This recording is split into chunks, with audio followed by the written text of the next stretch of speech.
Hello everybody and welcome back to another video. So last video में हम लोगों ने डिस्कस किया था मैनेजमेंट के नेचर को, ठीक है, as a science, as an art and profession. अब हम लोग इस वीडियो में अपने डिस्कशन को फर्दर आगे बढ़ाते हैं। इससे पहले अगर आप चैनल पे न्यू हो तो चैनल को सब्सक्राइब करके ऑन नोटिफिकेशन बेल को जरूर ऑन करना। चलिए हम लोग वीडियो को अब स्टार्ट करते हैं। तो आज हम लोग डिस्कस करने वाले हैं फ्रेंड्स ऑब्जेक्टिव्स ऑफ मैनेजमेंट, ठीक है। ऑब्जेक्टिव्स ऑफ मैनेजमेंट, मैनेजमेंट के क्या ऑब्जेक्टिव्स होते हैं। तो हम लोग मैनेजमेंट के ऑब्जेक्टिव्स को तीन तरीके से क्लासिफाई कर सकते हैं, ठीक है। हम लोग मैनेजमेंट के ऑब्जेक्टिव्स को तीन बेसिस पे क्लासिफाई कर सकते हैं, ठीक है। तो सबसे पहला बेसिस जो हमारा है वो है ऑर्गेनाइजेशनल ऑब्जेक्टिव्स, ठीक है।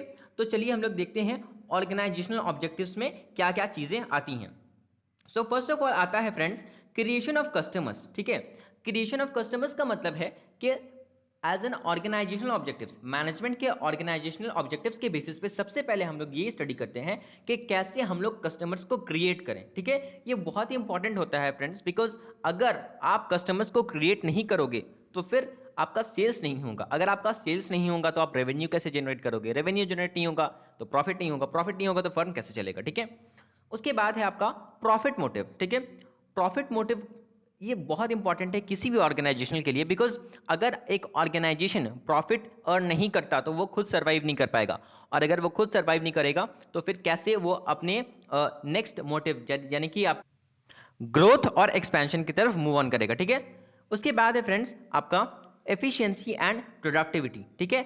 एफिशिएंसी एंड प्रोडक्टिविटी का मतलब क्या है, मैंने आपको पिछले वीडियोस में बताया है कि एफिशिएंसी का मतलब क्या होता है, ठीक है।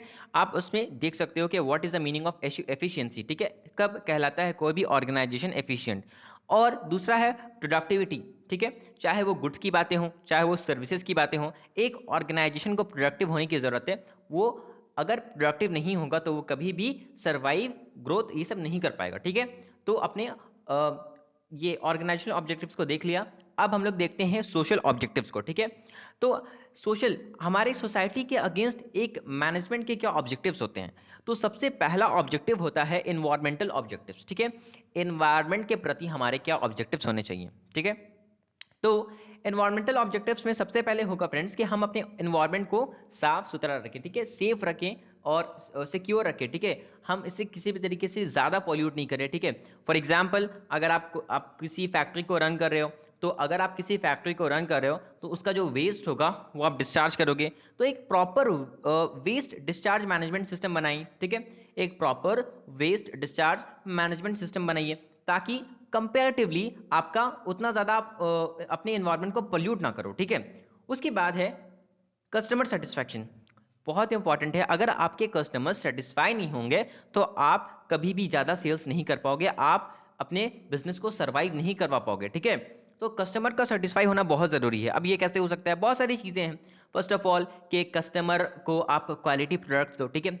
कस्टमर्स को आप क्वालिटी प्रोडक्ट्स दो। उसके बाद है कि आप कस्टमर को कैसे सेटिस्फाई कर सकते हो, आप अपने बिहेवियर से सेटिस्फाई कर सकते हो, ठीक है। आपका बिहेवियर कस्टमर के प्रति अच्छा होना चाहिए, ठीक है।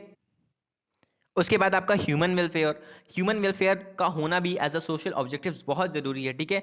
ह्यूमन वेलफेयर्स में क्या आएंगे कि जैसे आप अपने एम्प्लॉयज़ के लिए क्या करते हो, अपनी ऑर्गेनाइजेशन में पीएफ बनाते हो, प्रोविडेंट फंड, उसके अलावा हेल्थ इंश्योरेंस वगैरह होता है, ठीक है। तो ये सारी ह्यूमन वेलफेयर्स में आएंगे, तो वो भी कराना बहुत ज़रूरी है ताकि आपके ऑर्गेनाइजेशन को प्रमोशन मिल सके, आपके ऑर्गेनाइजेशन को क्या मिल सके, एक आपका ऑर्गेनाइजेशन ग्रो कर सके, ठीक है। उसके बाद है आपका इंडिविजुअल या तो फिर पर्सनल ऑब्जेक्टिव्स, ठीक है। इंडिविजुअल या फिर पर्सनल ऑब्जेक्टिव्स। नाउ इसमें सबसे पहले है इकोनॉमिक एक्सपेक्टेशंस। एम्प्लॉयज के एज एन इंडिविजुअल एम्प्लॉय सबके एक्सपेक्टेशंस होते हैं, आर्थिक उम्मीदें होती हैं, ठीक है। उसके बाद है आपका दूसरा expectations for reward and recognition, ठीक है। Expectations for reward and recognition. आप अगर कभी एसबीआई बैंक गए होगे, ठीक है, आप अगर कभी एसबीआई बैंक जाओगे तो आप देखोगे कि वहां पर एक बोर्ड होता है, उसमें लिखा होता है एम्प्लॉय ऑफ द वीक। तो ये क्या है, ये एक तरह का रिकॉग्निशन है, ठीक है, एक तरह का रिकॉग्निशन है जिससे एम्प्लॉयज़ को भी अच्छा लगता है, वो मोटिवेटिव रहते हैं। तो अगर आपको अपने ऑर्गेनाइजेशन में अपने एम्प्लॉयज़ को मोटिवेटिव रखना है तो आपको उनके एक्सपेक्टेशंस को देखना पड़ेगा कि आपको क्या रिवॉर्ड्स देने चाहिए, आपको रिकॉग्निशन देना चाहिए या नहीं देना चाहिए। मतलब कि ये जो है वो as an employee, as an individual उनका क्या होता है, एक्सपेक्टेशंस होता है। उसके बाद expectations for status and growth, ठीक है। तो क्या एक्सपेक्टेशंस होते हैं स्टेटस एंड ग्रोथ, जैसे कि एम्प्लॉयज़ का एक्सपेक्टेशन होता है कि उनका प्रमोशन हो, ठीक है, उनका स्टेटस भी उससे बढ़ेगा।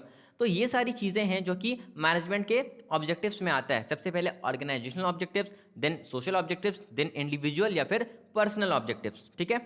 नाउ इस सारी चीज़ों को, इन सारे ऑब्जेक्टिव्स को मैंने आपको अच्छे से एक्सप्लेन कर दिया, बट हम लोग एक एक पॉइंट को अच्छे से और स्टडी करेंगे ताकि हमारा जो जितने भी हमारे पॉइंट्स है वो ज़्यादा क्लियर हो सके, ठीक है, हम ज़्यादा अच्छे से समझ सके। तो नेक्स्ट वीडियो में मैंने आपको बाकी स्लाइड्स में बताना है कि क्या क्या ऑर्गेनाइजेशनल ऑब्जेक्टिव्स है, ठीक है, ताकि वीडियो ज़्यादा लंबा ना हो, ठीक है। तो नेक्स्ट वीडियो में हम लोग डिस्कस करेंगे ऑर्गेनाइजेशनल ऑब्जेक्टिव्स, उसके बाद हम लोग सोशल ऑब्जेक्टिव्स को डिस्कस करेंगे और इंडिविजुअल ऑब्जेक्टिव्स को डिस्कस करेंगे ताकि हमारा कोई भी डाउट ना रहे, ठीक है। So that's all for this video. अगर आप चैनल पे न्यू हो तो सब्सक्राइब कर लेना, ऑल नोटिफिकेशन बिल को भी ऑन करना। So till then meet in the next video, thank you so much.